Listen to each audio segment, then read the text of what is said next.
नमस्कार जय साथियों, एक बार फिर से आप सबका बहुत बहुत स्वागत है। मैं दीपक कुमार साहू, प्रयागराज उत्तर प्रदेश। उत्तर प्रदेश का पंचायत का चुनाव कब होगा?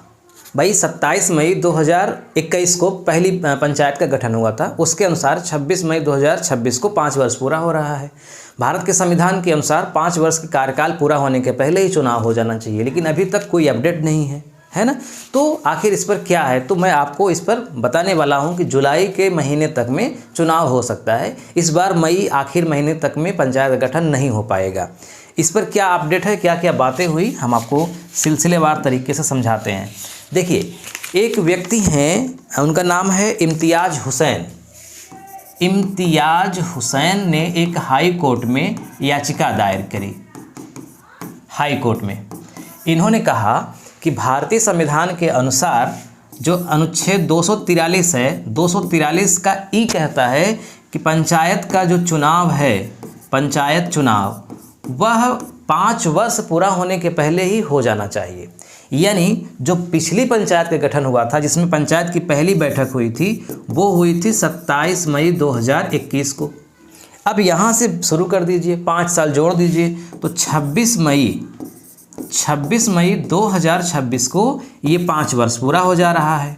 यानी पंचायत का चुनाव पूरी प्रक्रिया 26 मई के पहले हर हाल में हो जानी चाहिए संविधान के अनुसार, इस आर्टिकल के अनुसार। लेकिन अभी तक मार्च के महीने तक में कोई सरकार ने नोटिफिकेशन जारी नहीं किया।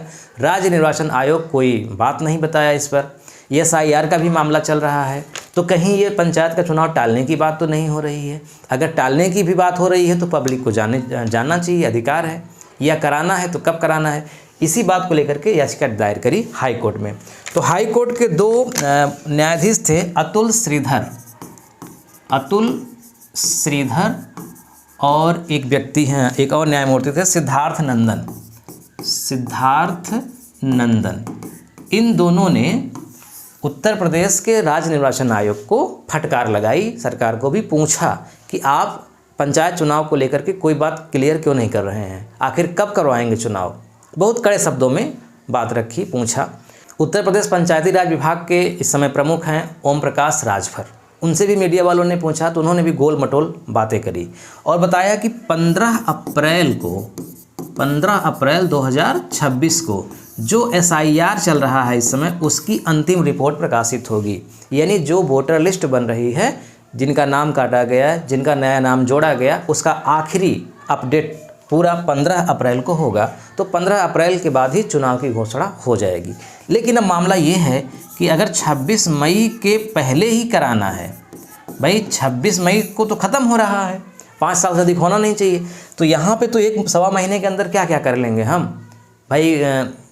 घोषणा करेंगे, फिर आचार संहिता लागू करेंगे, लोग तैयारी करेंगे, और अभी तो ये भी नहीं क्लियर है ना कि कहाँ पे कौन सी सीट रहेगी, OBC रहेगा कि अनरिजर्व रहेगा कि SC ST महिला क्या रहेगी, इसका भी तो निर्धारण होगा। तो काफ़ी ये उम्मीद है कि इसके पहले वाले के ही अनुसार, यानी 2011 की जनगणना के ही अनुसार चीज़ें रहेंगी। यानी जहाँ जनरल सीट थी वहाँ जनरल नहीं रहेगी, OBC रहेगी या फिर SC ST रहेगी, मतलब चक्र उसी तरह से चलेगा। और चूँकि कुछ समय चाहिए इसके लिए, तो जुलाई तक मामला जा सकता है। जुलाई के आगे नहीं, जुलाई के आगे इसलिए नहीं क्योंकि स्कूलें खुल जाएंगी उधर, है ना, रेगुलर क्लासेस चलने लगेंगी, तो चुनाव के लिए फिर कहाँ वोटिंग होगी, सारी समस्याएं होती हैं।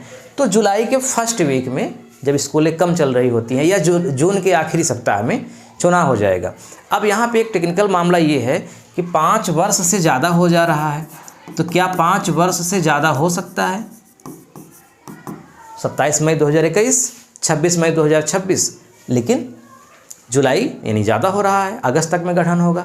तो ऐसा हो सकता है अगर किसी कारण से चुनाव समय पे ना हो पाया, तो जब तक चुनाव नहीं होता या आगामी पंचायत का गठन जब तक नहीं होता, तब तक पुरानी वाली ही पंचायत कार्य में मानी जाती है। जैसे राष्ट्रपति के चुनाव में जब तक नया राष्ट्रपति शपथ न ग्रहण कर ले, तब तक पूर्व राष्ट्रपति बना रहता है ना। भले आचार संहिता की वजह से कोई काम रोके रह जा सकते हैं, लेकिन वो बना रहता है, पोस्ट उसी की मानी जाती है। तो भले 5 वर्ष से ज़्यादा हो जाए, जो पुराने प्रधान हैं वो अपने पद पर बने रहेंगे और नई पंचायत के गठन तक। तो जुलाई के महीने में पंचायत का चुनाव हो सकता है। अगर आप पंचायत से संबंधित जानकारी चाहते हैं तो आप ज़रूर कमेंट करिएगा। ये मेरा बहुत फेवरेट टॉपिक है, हमने इस पर पहले भी कुछ वीडियो बनाए हैं।